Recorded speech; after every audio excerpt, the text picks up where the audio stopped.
The Pacific Ocean covers nearly a third of the planet's surface. From above, it appears uniform, a continuous field of blue stretching beyond the curvature of the Earth.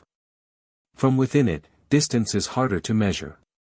There are no fixed markers. Direction becomes abstract. Time is inferred from light and darkness alone. In November 2012, the waters west of Mexico followed their usual patterns. Trade winds moved steadily across the surface.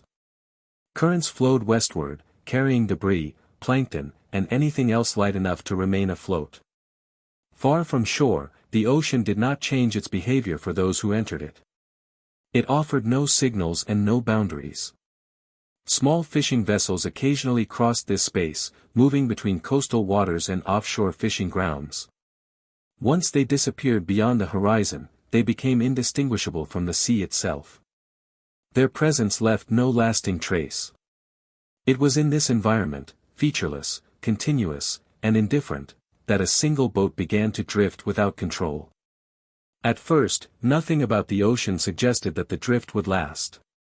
There was only open water, steady wind, and no immediate sign of an ending. José Salvador Alvarenga was born in El Salvador and spent much of his adult life working along the Pacific coast of southern Mexico. By 2012, he was living in the coastal region of Chiapas, an area where small-scale fishing remained a primary source of income. The work was physical and repetitive, shaped by tides, weather, and familiarity with local waters rather than formal navigation. Alvarenga was an experienced fisherman but not a captain of large vessels. His work typically involved short trips in small fiberglass boats equipped with outboard motors, ice chests, basic fishing gear, and minimal safety equipment. These trips were planned around known fishing grounds and expected to last no more than a day or two.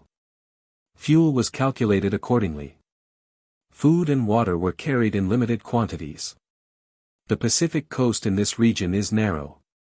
Mountains rise close to the shoreline, and towns are concentrated near river mouths. Fishing boats leave early, travel westward, and return before weather conditions change. The system relies on predictability. When that predictability breaks, there are few buffers. In November 2012, Alvarenga agreed to take part in a fishing trip that extended farther offshore than usual. He was accompanied by a younger man, Ezequiel Cordoba, who had less experience at sea. Their boat was approximately 7 meters long, open, and powered by a single outboard engine. It carried no radio beacon capable of transmitting over long distances. The plan was straightforward. They would leave port, fish for sharks, and return within a short window. There was no expectation of prolonged travel or exposure. Weather forecasts did not suggest extreme conditions, and no contingency plans were in place for mechanical failure or extended drift. The trip began as many others had. The shoreline receded. The water deepened. For a time, the routine held. Then, gradually, the assumptions underlying the journey began to erode. Shortly after leaving the coast, conditions at sea began to shift. Wind increased, and the surface of the water became uneven. The boat continued westward, but its progress slowed as waves rose and spray moved across the deck. At some point during the trip, the outboard engine failed. The precise cause was never clearly documented. What is known is that the engine could not be restarted. Without propulsion, the boat lost its ability to return toward land. Its orientation no longer mattered. Wind and current took over. Attempts to improvise movement were limited by the size of the vessel and the lack of equipment. The men had no sails and no oars capable of countering the open ocean. As weather worsened, their ability to manage the situation diminished. Rain fell intermittently, soaking supplies and reducing visibility. The shoreline, already distant, disappeared entirely. Communication with land was not possible. The boat carried no emergency transmitter that could alert authorities beyond visual range. By the time the storm passed, the opportunity to self-rescue had already closed. The boat was intact, but it was adrift. Fuel reserves, no longer relevant, remained unused. Food and water supplies were finite and not intended for extended survival. This was the point at which the situation became irreversible. There was no clear signal marking the transition. No dramatic failure. Only the steady realization that the boat was moving without direction, and that nothing remained between them and the open Pacific except time. Once the engine failed and the storm passed, the structure of daily life on the boat began to change. There was no longer a schedule defined by fishing cycles or a return to shore. The men were forced to respond only to immediate needs. Food, water, and physical stability became the central concerns. Everything else receded. The boat drifted westward, carried by prevailing currents. Its movement was constant but imperceptible. From the deck, the ocean appeared unchanged from day to day. Without instruments, progress could not be measured. Direction was inferred only from the rising and setting of the sun. At first, the remaining supplies were rationed. Water was consumed cautiously. Food was eaten in small amounts. The expectation, at least early on, was that rescue might come. Fishing boats occasionally traveled offshore, and aircraft sometimes crossed the region. The men watched the horizon carefully. Nothing appeared. As days passed, the limitations of their provisions became clear. Rainfall became a critical resource. When storms brought rain, containers were set out to collect it. When rain did not come, dehydration became a risk. Seawater was never consumed. Survival depended on restraint and timing. Fishing equipment remained on board. Lines and hooks were repurposed for survival rather than commerce. Fish were caught when possible. Birds were occasionally captured by hand when they landed on the boat. Turtles, drawn near the surface, were taken when circumstances allowed. Food was eaten raw. There was no fuel for cooking and no fresh water to spare for cleaning. This diet provided calories but little balance. The physical effects were gradual. Weight was lost. Energy fluctuated. Salt accumulated on skin and clothing. Sun exposure caused burns that did not heal quickly. There was no shelter beyond the open hull of the boat. Shade was limited and inconsistent. As weeks passed, the younger man, Ezekiel Cordoba, began to weaken. He struggled to eat raw food and refused some of it entirely. His health declined. Alvarenga continued to fish and collect rainwater, but intake became uneven. The imbalance between effort and nourishment grew. Cordoba died several months into the drift. The exact date is uncertain. His body was kept aboard for a period of time before being released into the sea. From that point onward, Alvarenga was alone. Solitary survival changed the structure of each day. Tasks became repetitive and functional. Fishing, collecting water, maintaining balance, and avoiding injury were the only priorities. There was no one to observe decline or improvement. Time lost its subdivisions. Days were counted loosely. Weeks blended together. Mental discipline became as necessary as physical effort. Alvarenga later described maintaining routine to preserve awareness.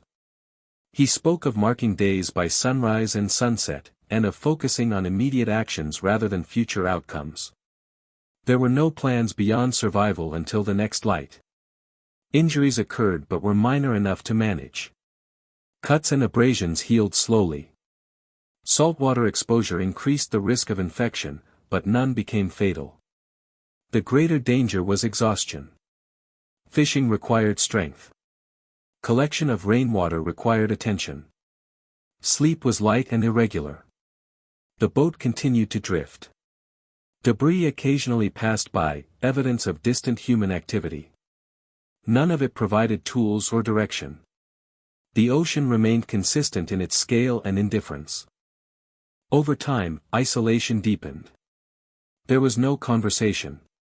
No external confirmation of existence. Survival became mechanical. Eat when possible. Drink when possible. Stay inside the boat. Avoid falling overboard. Months passed without landmarks. The horizon did not change. The body adapted to scarcity. Weight stabilized at a lower level. Movement became slower but deliberate. The routine held. By the end of the first year, Alvarenga had survived conditions that were not designed to be survivable. The boat was weathered but intact. He remained functional, though weakened. The ocean continued to carry him westward, without pause and without signal. After Córdoba's death, the pace of survival changed again. There was no longer any need to coordinate effort or share resources. There was also no interruption to routine. The tasks remained the same, but they were carried out in silence. The absence of another person was constant and unremarked. Physical decline did not occur all at once. It accumulated. Muscle mass reduced further. Joints stiffened. Periods of weakness followed days without successful fishing or rain. Dehydration episodes became more frequent when weather systems failed to pass overhead. During these times, movement was limited to what was essential. Illness appeared intermittently. Swelling in the joints and changes in skin condition were later associated with nutritional deficiencies. Vision blurred at times. Balance became unreliable when standing for long periods. There was no method to diagnose or treat these changes. They were endured and monitored through observation alone. Psychological strain increased as time lost structure. Without external reference points, weeks and months became estimates rather than records. Alvarenga later explained that he stopped counting exact days at some point, as the numbers no longer served a practical purpose. Survival did not improve with precision. It required consistency. There were moments when the effort to continue seemed disproportionate to the outcome. These were not described as dramatic crises but as gradual erosion of motivation. During such periods, Alvarenga reduced activity, conserving energy and waiting for conditions to shift. Inactivity became a strategy rather than a failure. Sleep patterns altered further. Rest occurred in short intervals. Storms interrupted it. Heat disrupted it. The sound of water against the hull became constant background noise. It neither comforted nor alarmed. It simply continued. Occasionally, large storms passed near enough to change the motion of the boat. Waves increased.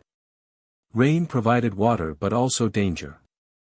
Maintaining balance during these events required attention. Falling overboard would have ended the ordeal immediately. Caution became automatic. Despite physical decline, the system held. Fishing continued at irregular intervals. Rainwater was collected when possible. The boat remained afloat. There were no catastrophic failures. The danger lay in accumulation rather than sudden events.